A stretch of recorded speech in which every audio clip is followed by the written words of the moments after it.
Hey guys, so Strago will be coming to GL DFFOO, and do we want or need his BT? Definitely yes if you want to main Strago. He is a DPS unit and his BT make him hit so much harder. With his BT, now he can triple cast. So before that it's just dual cast, but now triple cast.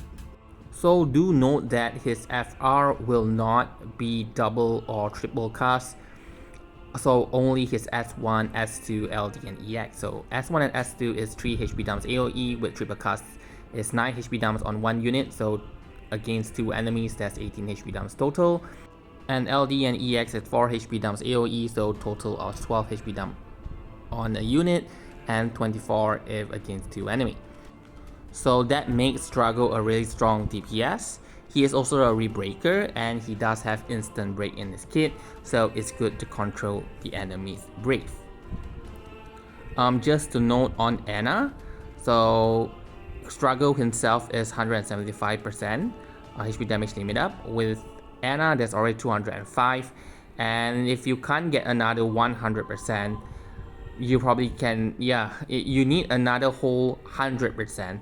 So unless you are using a character that maybe has 70 like Deuce, and then if you have Strago FE50 with A3 or A6, something like that, then you can achieve over 300% to hit 4 million per HP dumps. But sadly, I believe Strago is the last unit before FE50, so he won't get his FE50 maybe until 1 or 2 months down. I'm not sure in JP he already have his FE50 or not.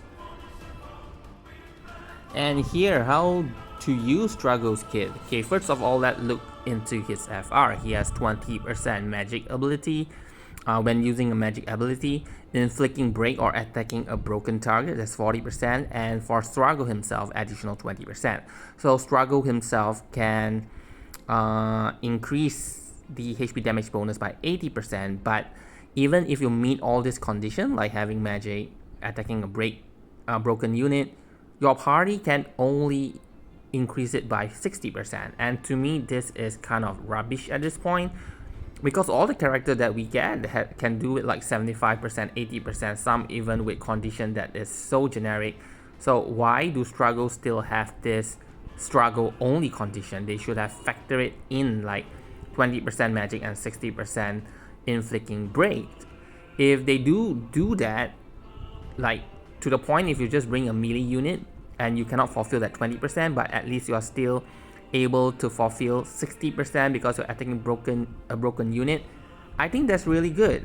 It probably would be a FR that I will use. But now, if you bring a melee and you cannot fulfill the additional 20%, just 40% by attacking a broken target, I think that's not good enough. Although his FR has 50% HP damage limit up, but I probably will use another character's FR as main in order to get that 50% HP damage limit up. So I wouldn't really recommend to use Strago FR as main, so because it will be a little bit awkward to optimize, and also it restricts your team comp if you really want to optimize that.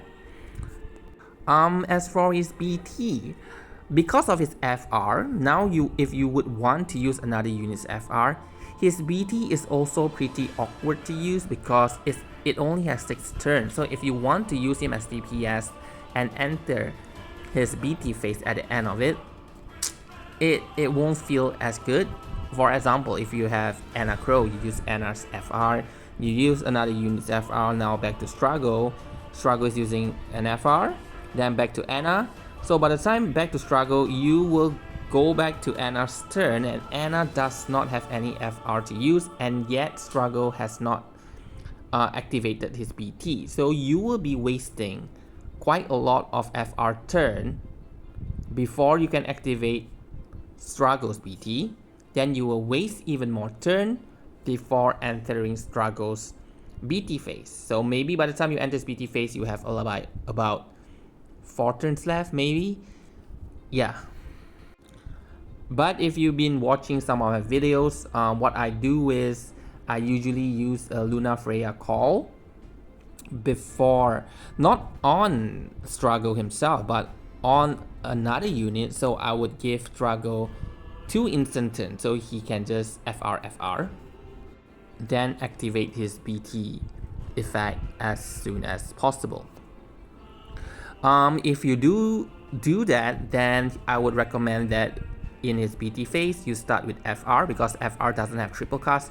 It's probably the weakest attack that he have.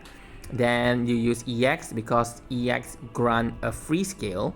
Actually LD does grant a free scale as well, but LD is AoE full attack while EX is split. So LD would be better at capping, while EX is subjective to the enemy's defense up and brave damage down. So once you get that free turn, use it on S1. S1 is full, S2 is split, so S1 is better. Then you use S2, then you use S1, and then finally his LD. And one thing to note, his kit lacks of brave gain in between HP dumps, so it can be quite difficult for him to cap in some fights. So you do want to bring some brave gain aura bots, or like, you know, Ursula or Ram. Yeah, those that actually would help him to cap. And in correspond to that, I would recommend crystal passive A5 for Strago, because A5 does give brave gain in between HP dumps, so that will help Strago to cap his damage. And also U4, because his EX is way better than S1 and S2.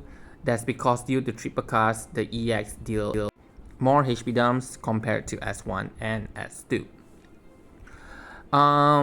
What else? So overall, I just gave him a score of 7 because I felt like he lacks a certain utility. We have so many strong AoE DPS that their BT brings additional utility to their kit. But Strago is just, it's like they give triple cast, but yet they do not change, or they just slightly change the attacks HP dumps. So in the end, he's just doing 12, 9, and 12, which is not really that much different from the AoE DPS that we have right now. I would say at this point of when he's released now, like tomorrow, his DPS is probably the best. Okay, his AoE DPS is probably the best. Apart from Astos, don't put him into the equation. But if we are getting FE50 right after Strago and Celtius is coming, and later there's Kadash, and yeah, there's so many other units like later Emerald as well, they will outdamage Strago. Okay, so in that case, I'm just giving Strago a score of 7/10. Okay, boring utility, but a very strong DPS. So if you lack a DPS like that, then I guess you can pull for him. But personally, I got his FR already, and I'm not technically chasing his BT, but I will try maybe to get Locke's FR, so I will throw some tickets on his banner. Even if I get his BT, I probably will not green him. Yeah, so good luck with your pulls tomorrow, and thank you for watching.